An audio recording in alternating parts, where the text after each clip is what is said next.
So after seeing Morbius, I think that the movie should have really been called Batman because, I mean, yeah. What you watching?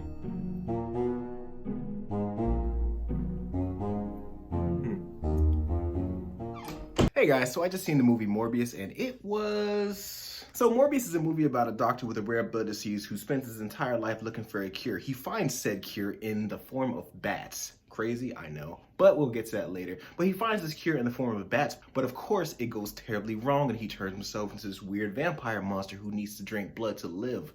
That's basically all I'm gonna have to say about that without giving away too many spoilers. Trust me, I'm gonna get into spoilers later, but that's pretty much the whole description about it. Right now, I'm basically giving you my review, my personal review about the movie Morbius. And overall, like if I had to give it a score right now at this very point in time, 4, 5 out of 10. Honestly, this movie feels like it should have been made 10 years ago because with the plot and the twist, predictable, and hit the spot, this twist. I mean, honestly, the ending kind of caught me off guard because I was like, oh, wow, it's over. Okay. And even with the post-credit scenes, like it doesn't even like take place like a normal Marvel movie would. Like the first post-credit scenes happens literally like maybe like 15 seconds after the credits, and then the second one happens like 10 seconds after that one. So it's like they're just like, come on, ending. And here's our connection to the Spider-Man universe. Like that, I feel was the entire purpose of this movie. But I had made notes about this because I'm gonna go and kind of go over the things that I did like versus what I didn't like. At one point, Morbius does a Kamehameha with bats. In no way, shape, or form am I exaggerating with this. Morbius and Matt Smith, when they're fighting and stuff like that, towards the end, of course, you know, there's like this moment of clarity and calm because the hero is on his back foot because he's horribly injured, but then he calls out to his one and only assets. And Morbius, the living vampire, can you guess what that one asset of his is? Because it's pretty much hammered into the movie. Bats. Like, I'm honestly surprised that fucking Batman, Robert Pattinson, didn't come down and try to help him because the way that he calls it down, it's like the bats surround him, like somewhat how Batman Begins was when he fell into the cave and he started rising up with his little lantern. But the bats really just started surrounding him, and then I guess he started perceiving everything in slow motion, which begs the question as far as like, how does slow motion work in the way vampires or in this movie that people perceive time? Because Matt Smith at this point in the movie is on equal footing to Morbius. So in many ways, they should have the exact same power set. But for some strange reason, Morbius can somehow tap into this like avatar-like state and really just channel his inner chi and focus it into this big ball of bats, and then he could redirect it at Matt Smith and holding him back with a bunch of bats so that he can use the cure on him, which, I mean, it's not really a cure, it's just... At this point, the cure is literally just like a fucking stake to the heart, which might as well have been a bullet to the head because, like, when you see it, you're just like, oh, that's all it took, huh? I kind of expected a little bit more. That's just one of the many notes that I have. So one of the other notes that I have is, I hate the CGI in this movie. I could not stop thinking about how the Morbius face, and I get it because the Morbius, like, as far as the comic accuracy goes, like, this looks just like this, but you can't really do much more with that because the man's cheekbones are like, it's insane. Like, it's great. Like, it doesn't make, I just feel like it could have been better because, like, at points, it's fine, especially, like, when it's in the dark, when he's gone, like, full vampire mode. But when you start seeing it more and more, especially when you see Matt Smith also, who has the powers as well. Granted, he's having a fucking great time, and he really makes the movie for me because when he starts using his power, it's like, yeah, this is what Morbius should have been, you know, a little bit more loose cannon because... I know in the comics he's more of like an anti-hero, but in this movie he's just a straight up hero. I mean, this isn't a fucking hero that kids are gonna look up to. Look at this fucking guy here. Now, do you think, really just look at him, do you think that this is gonna be the face like, yeah, I want my kid to be this for Halloween Day? No! But moving on, Morbius has, you know, because he's half bat now, you know, he has this uncontrollable urge to drink blood. And because Morbius, he is a renowned doctor, scientist, whatever he wants to call himself, he's so renowned, he created an artificial blood type. That blood is blue, by the way. And of course, our blood is red. Does that remind you of a certain Matrix movie? Because it's it's like I feel like this movie is borrowing so many different elements from so many different movies because it wants to be like a Venom, it wants to be dark like a Batman, it wants to be deep like a Matrix. Like, pick a genre, because this is how fucking Daredevil 2003 was made, or like fucking Steel, or like any of those other movies that were made like 20 years ago, because that's the vibe you get from this movie, because it's not really explained. Moving on, according to this 2009 movie formula, then Morbius, because he has multiple versions of the same serum in which that gave him his powers, what happens? His very, very rich friend who has the exact disease as him comes through and says, hey, did you find a cure or what? Literally like 5 minutes later, oh no, someone died in the movie, but you don't see the killer's face. Who could that be?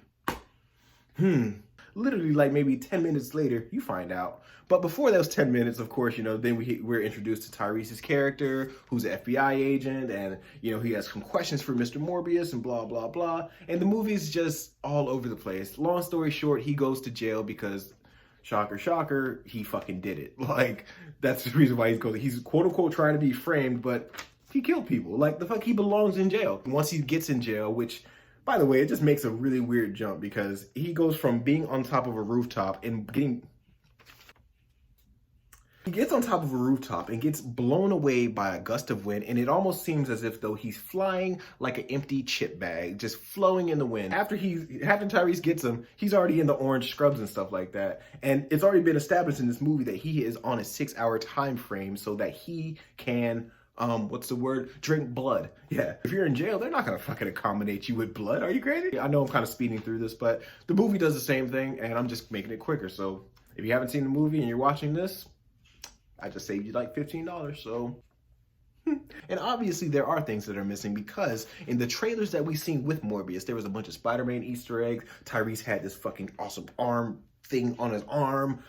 You've seen Michael Keaton a lot more, and so much other stuff. But in this movie, there's none of that. Like, the trailers fucking lied to us. I feel deceived, and honestly, you know, it kind of makes you I don't really understand it, you know, because I know with Spider-Man No Way Home, and I know we'll reference that a lot, that there was a bunch of lies from the characters saying, oh, I'm not in it, but they turned out to be in it. And I feel like with Morbius, they're like, oh, they're going to be in it. Watch out for that Spider-Man Easter egg. Like, for example, this fucking scene right here with the bus, where's Spider-Man? Not in it. That scene right there where Michael Keaton looks like he's talking and stuff like that, realize your potential, whatever the fuck he said, not in it. The whole what's up, Doc? Not in it. Like, the Oscorp building, not in it. Like, the Spider-Man mural on the wall, not in it. Like, none of that's in it. And it just really...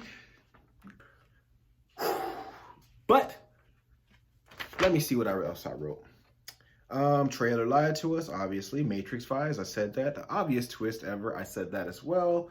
Morbius is a killer. Oh, this is cool. At one point in the movie, there is the father figure of both the Milo Morbius and the Michael Morbius, and Matt Smith sees him. And Matt Smith is like, hey, fuck, guess what? I'm strong. I don't need you anymore. And by the way, here's a fucking slice to the chest. And now he has these fucking like almost like 4 to 5 inch claws, and he fucking slices this guy in the chest. Mind you now, this was an old man when they were young, and now it's been 25 years and he's still old. So that's one. He got sliced. So let's see.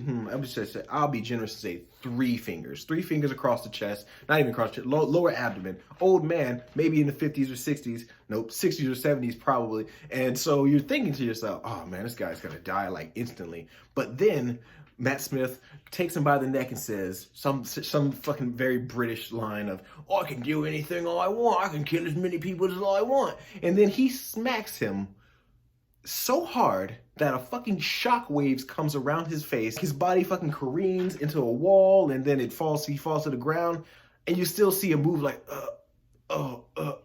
If I got hit that hard, and the shockwave didn't happen, I'm asleep. But this man managed to get hit, clawed in the chest, bleeding out, punched so hard in the chest that so hard in the face that a shockwave happened, and he still managed to make a call, live long enough for Morbius to come to his aid, Morbius to mop his brow with a fucking towel or cloth or whatever, and is still able to speak. Morbius has a line in this movie that he says to Tyrese with a straight face, on his face that says, "I'm getting hungry. You are not gonna like me when I'm hungry." How is he even going to continue being this thing? Because it's been established in the movie that he needs blood. Like, it went from every 6 hours to every 4 hours, so eventually it's probably, you know, that artificial blood's not going to do the job anymore. So it's like, where's your supply going? Like, what's going to happen here, you know? Because the fuck. And then this movie also ends with him on the run because police are looking for him because they think he's a killer. Let's talk about those end credit scenes. So in the first end credit scene, you know, it's kind of takes place in the MCU. It's directly from Spider-Man No Way Home, where you see like the rips in the sky, and then lo and behold, there's Adrian Toomes, and he gets popped into like a weird jail cell, and the first words he says is, "I hope the food's better in this joint." That's what you say when you fucking just appear in another area, a noticeably different area. What? Are you out of your fucking mind? Like, that's the first? What type of shit have you been through? I'll tell you right now, not much, because from Spider-Man Spider-Man Homecoming, we know that Vulture is just a fucking city guy, a guy who works for the fucking government, basically, like a glorified trash man, basically. He's just handling the fact that, oh no, I'm in a different universe now. I hope the food's better. Are you fucking crazy? And then like later on in the same post-credit scene, he gets released from prison because, hey, no one knows who he is, no record from him. But you really have to beg the question, are you just, how did he get in here? What the fuck happened? You know, like, and you're just gonna just let him go like that? Like, the fuck? Like, that's not how the law works. That's not how anything works. If he's in fucking a white prison uniform, you would think that maybe, I don't know, maybe you should just look into it just a little bit more. I'm just saying, that's just me. But had that first end credit scene happened like midway through the movie, like when Morbius was in jail, then Michael Keaton could have been like his jail cellmate or something like that, you know? So that way they could have talked, and then shit could have just kind of transpired, you know? And then towards the end credit scene, everything would have made more sense. You know, like it would have kind of been cutting from Morbius to maybe Michael Keaton trying to navigate his way around the world. You know, like it could have just been like two stories kind of playing back to back, because how anything happens in the second post-credit scene, it just blows my mind. Like, so it is established that this movie takes place in the same vein as the Venom universe, which is also going to be taking place at the same time with the upcoming Kraven movie. So right there, you know, you got yourself three of the 6 Sinister Six. Who's going to be the other 3? Who really knows? Can it be Scorpion? He's in a different universe. He doesn't even know who Spider-Man is. So can it be Sandman? We just got Sandman. Can it be Lizard? We just got Lizard. Can it be Mr. Negative from the Spider-Man PlayStation 4 games? Maybe. But the whole point is kind of like, where do you go from here when it comes to their Sinister Six exploits? Because for one, you don't know how much time has passed from the end of the movie Morbius to the post-credit scene, or the second post-credit scene. Like, there's no indication of the amount of time that passed. So it could have been a year, it could have been a month, it could have been a week, it could have been the next day. But for me, this movie sucked. I don't know what the Spider-Man Sony universe of Marvel characters, or I don't know what they're planning, but man, they need help, you know, because the reasons why they want to create themselves a whole universe, even though, like, look at what the fuck they have to work with, and they still going along with it. I mean, hats off to you for not being that reactionary like DC or something like that, or the Dark Universe.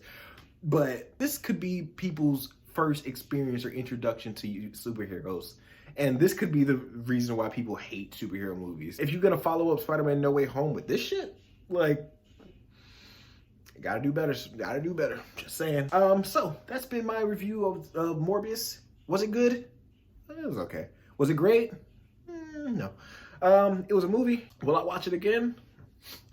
Only if it's only between commercials of whatever else I'm watching at the time. But that's just me. But I want to know what you guys think. Have you seen the movie Morbius? Was it good? Was it great? Did you like it? Did you hate it? What was your thoughts? Let me know. And I just seen the movie Morbius, and it was just another movie to me. I can't wait for Doctor Strange. Bye.